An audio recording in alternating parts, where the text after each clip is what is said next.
Most people don't know this, but there's a cheat sheet or secret playbook that both hackers and defenders use to map out every single move in a cyber attack.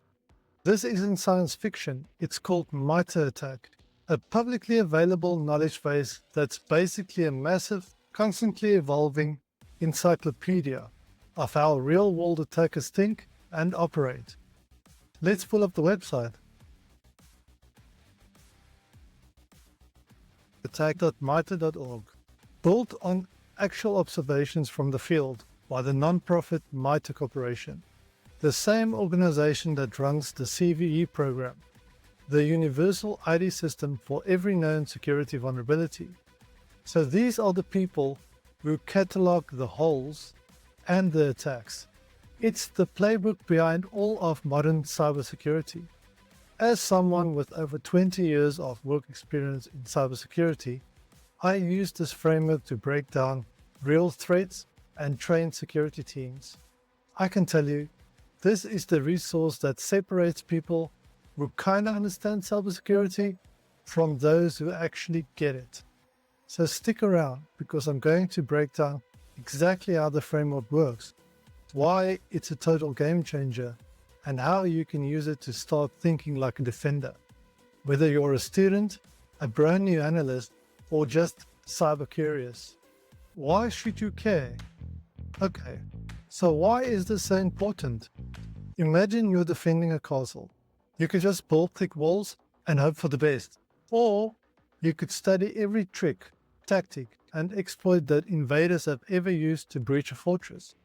That's exactly what the Mitre ATT&CK does for cybersecurity. It's like having the burglar's playbook, but for the good guys. The name itself, ATT&CK, stands for adversarial tactics, techniques, and common knowledge. It creates a common language that helps security professionals everywhere collaborate and share threat intelligence. Instead of everyone describing an attack in a slightly different way, they can now use a universal standard. This helps them stop reinventing the wheel and start building better, more unified defenses. The core idea, TTPs. The entire framework is built on one powerful concept: tactics, techniques, and procedures, or TTPs. Let's break that down, and I'll show you exactly how it works on the screen. First, you have tactics. These are the why, the attacker's immediate goal. Let's look at the attack matrix right now. Across the top, you see columns like initial access to get a foothold, persistence to survive a reboot, or exfiltration to steal the crown jewels, your data. Next up is techniques. These are the how, the specific methods used to achieve a tactic. If we click the initial access tactic, you'll see a whole list of techniques below it. For example, let's find one of the most common ones: phishing. This is how they achieve that initial access. Finally, we have procedures. This is the nitty-gritty. We click on the phishing technique. The page shows us real-world examples. This is where the framework details exactly how a specific hacking group used this technique out in the wild. This whole structure is organized into that giant visual grid that we are looking at, the attack matrix, with tactics as columns and techniques as rows. It makes it incredibly easy to visualize the stages of an attack and predict an adversary's next move. How is it used to map an attack? So how does this actually play out in the real world?